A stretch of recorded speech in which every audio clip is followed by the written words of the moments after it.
This is the Black Narrative. Yo, shalom. This is Black Ice. Here for another one. Oh no, I'm really thinking about changing the name of this broadcast to Catching the L's in Cali. Cause I swear Cali keep popping up with these L's and these headlines here. But yeah, so what happened recently was it's June and it's Pride Month, and already things are kicking off in elementary school, like in the elementary school in North Hollywood. So we're just gonna check this out real quick. And I'm Cher Calvin. A Pride Day event at a local elementary school turns violent when parents clash. Many started yelling and screaming at each other, some even throwing punches. Police were called in to separate the protesting parents from those who were there to support the event at Saticoy Elementary in North Hollywood. The assembly was supposed to highlight diversity and inclusion. Instead, it turned into a display of anger and animosity. A tough lesson for children as we begin Pride Month. KTLA's Mary Beth McDade joins us live from North Hollywood with what stoked the protests today. MB. Yeah, and Mike and Cher, while the war of words outside turned into violence inside, the assembly went off as planned.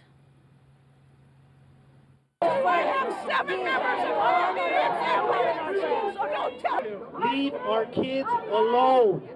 There was shouting, shoving, and one person was even knocked to the ground outside Saticoy Elementary School in North Hollywood.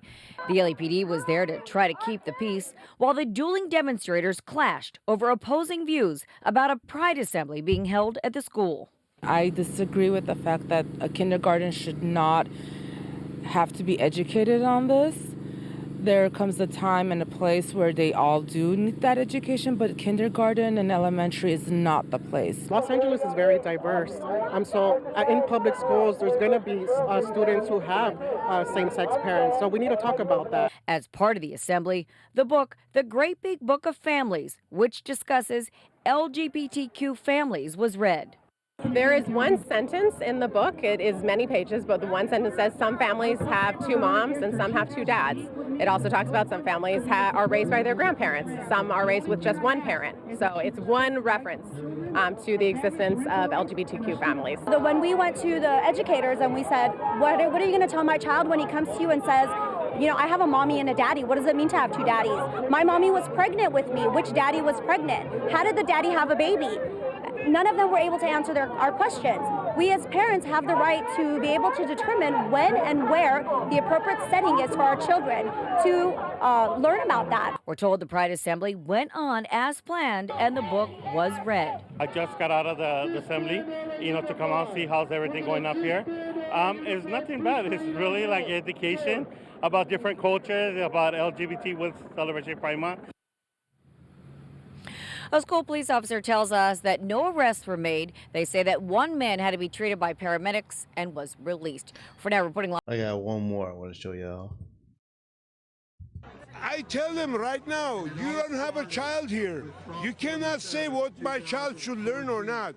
If the parent who has a child here and comes and says, hey, I feel offended, I can talk to him. But they're here to provoke us. Have you read the book yourself? I have, actually. I did this morning. And that was my thing too. I was like, why are you there for the counter protesters who were supporting the assembly? Why are you there if you don't even have any kids there? Why do you even care? Because that was the first thing came to my mind. Like, I'm pretty sure most of them don't even have kids. So, why you stirring this up? But that was just a short clip, but I found an article with more details. We'll go over that real quick. All right, protests erupted outside Los Angeles Elementary School's Pride Month assembly. Man. Police officers separated groups of protesters and counter-protesters Friday outside of Los Angeles Elementary School that has become a flashpoint for Pride Month events across California. People protesting a planned Pride assembly outside of Los Angeles Unified School District's Saticoy Elementary School wore t-shirts emblazoned with "Leave Our Kids Alone," which they should, and carry signs with slogans such as "Parental Choice Matters" and "No Pride in Grooming." Tensions at the school have been rising since last month when a social media page was created to urge parents to keep their children home Friday, the day of the planned assembly. Across the nation, Pride Month celebrations are kicking off amid backlash in some places against the alphabet rights. Community pride organizers, school districts, and even professional sports teams, they put terms. It probably mean teams, have faced protests for flying rainbow flags and honoring drag performers. California. While some Republican-led states are limiting classroom conversations about gender and sexuality and banning gender-affirming care, which I don't even know what that is, some Democratic cities and states are seeking to expand alphabet rights to honor the community's contributions. Los Angeles Unified School District Board member Kelly Gonez said the assembly went on without issue, including the reading of the Great Big Book of Families, which include details about different family structures, including single parents, alphabet parents, grandparents, and foster parents.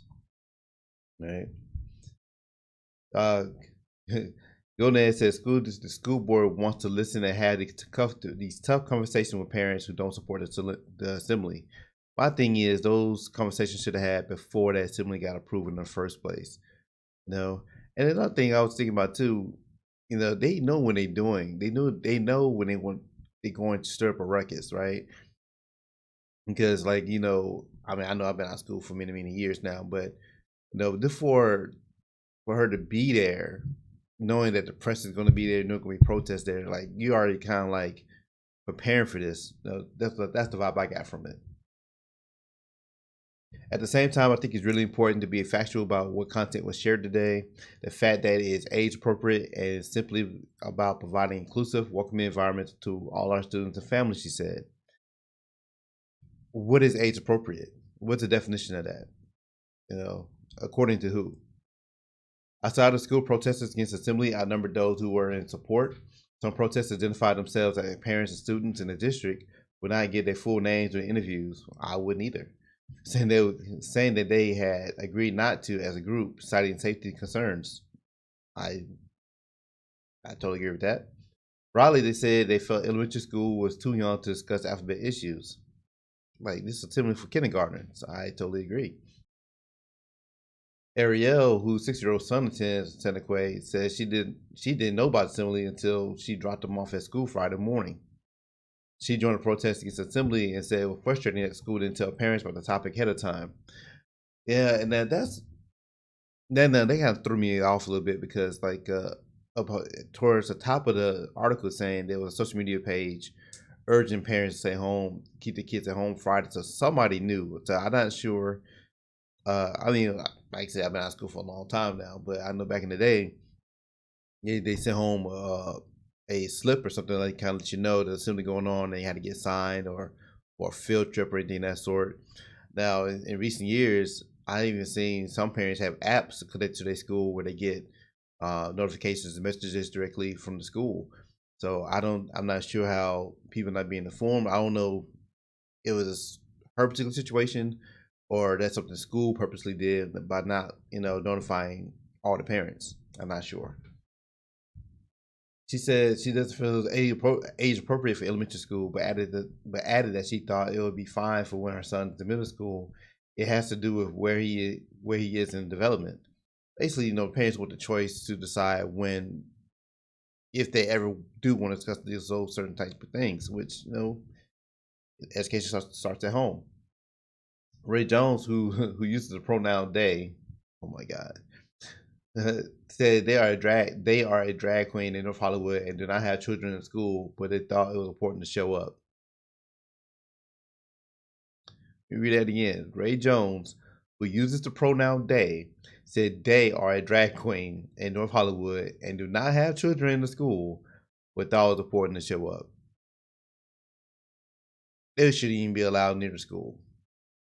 Jones said they believe the alphabet topics are appropriate to teach at elementary school. They have no kids, bro. The demonstrators who feel otherwise, they say, are sending the wrong message to students who have alphabet parents. Moving down. It was something that caught my eye here. Yeah. Instagram page called Saticoy Elementary Parents called Pride an inappropriate topic for our kids. And one post, the page says that Christian families and those who share conservative values don't feel this material is appropriate to teach to the children and believe it's the parents' right to choose.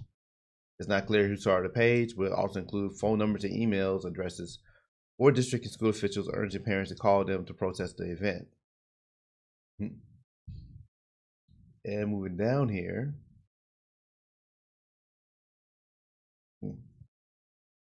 So they say there's no sex education in the book at issue. Yeah, we still mentioning, these different family structures that they may not feel comfortable talking about with their kids at an early age. I totally agree. There's nothing but a fair representation of the reality of families in our community. We include some, we are demonizing or dehumanizing some in our community. We are a diverse community and we have to accept that. My thing is, they probably do accept it. I mean, if this is the first issue you have is protesting at this assembly, apparently, these kids be going to, the parents be involved with these other parents all school year, because actually I was probably even still in school right now. I think over here in Georgia, they out of school for the year already. But, it was good seeing them fight for that, but fight against the assembly. But at the end of the day, lesson you should take from this is, pull your kid out of school. Pull your kids out of these public schools. This is only the beginning. This is happening all over the nation right now. So I mean, we can't say how much the government hate us and don't respect Black people and this, that, and the third. Yet you're still trusting the government to educate your kid or educate your child. You know what I mean? Like, kind of contradictory. You know what I mean? So it's like it's one of the things. This is another reference of that. He's. I remember Dr. Warren Johnson. Like I say, man, he said some crazy stuff, but sometimes he be on point. But your child be at school all day, right? Like they probably spend more time at school than they do, with you at home. So, and this is the most multiple years of their life, and that's what they're doing with it. They don't even ask for your acceptance or your permission to teach anything. Like they promote their agenda. It's funny too, 'cause I just saw a video a couple weeks ago, and I didn't find that video. They were breaking out the history of the public school system, like how the public school system even started and why.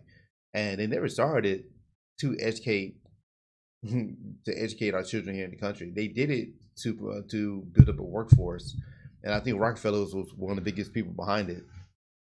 He need worker bees in his factories. They don't want the educated, thought-provoking, freedom thinker, entrepreneurs. Like, no, they want workers. So of course he financed the school system, and he said how similar the school system is to the prison system, the way things are set up. I mean, so you go back to the whole foundation of school, of the public schools here in America. They never give a damn about you. And look at the food quality alone.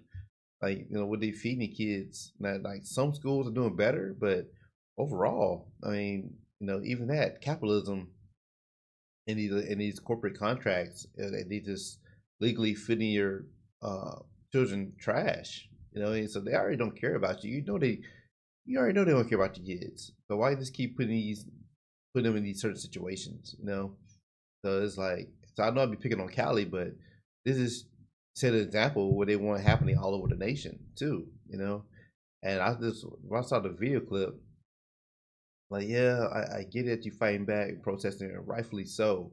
But at one point, we're going to stop trusting these people to teach our children and find alternative ways or try to make means to homeschool them or find other ways to be educated. This is getting bad. I mean, this is just another sign of Babylon falling. Like this country is really going down the drain. And I think one of the things I want to show in the future, with this channel, is give you more examples how this place is really going down. This is not the number one superpower that you grew up to be that cannot fall. You gotta remember there was a time when they thought the Roman Empire couldn't fall, and it fell. You know what I mean? So same thing here, and see some of the same signs, and they see some of the same patterns that happened in the Roman Empire. You seen it here. You spread out thin. These other countries, they smell blood in the water right now. Like I just saw another video yesterday of a Chinese warship speed up against a U.S. warship into like within 400 yards. I want to say within 400 yards, and they need to make a quick turn just to, they're saying, we're not gonna be bullied by y'all no more, basically.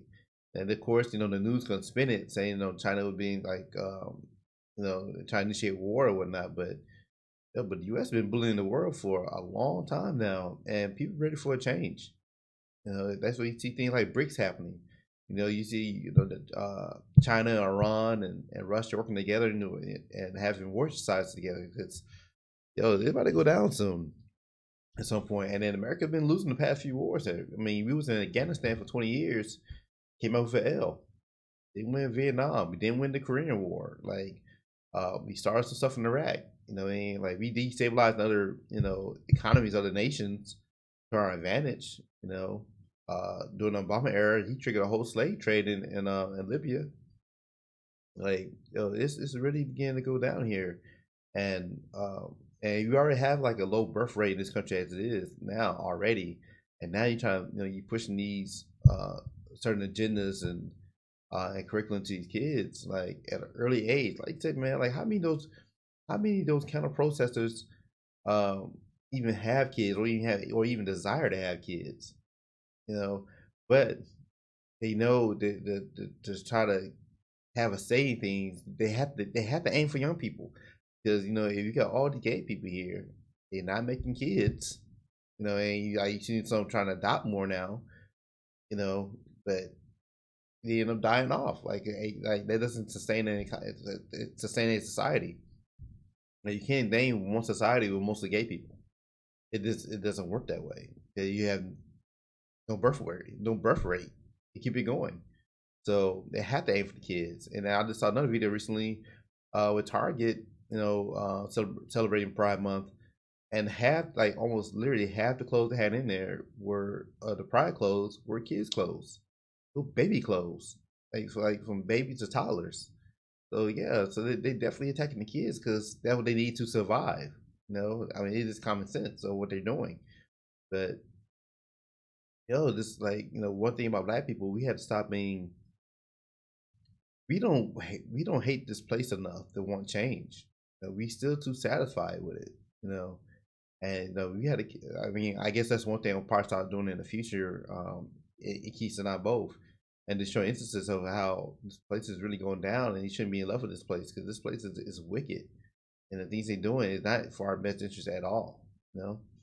But I just want to just show you a quick clip, give my thoughts on it real quick, and I appreciate it. Like, share, subscribe. Going forward, we may be like broadcasting on 6-0s first, and then on YouTube. So I have more information as it comes to it. We still doing work with Jo at 6-0s, and got some exciting things going on over there right now, and I'm really excited about it. So we still have plays forward and whatnot, but I hope y'all have a great week. Shalom.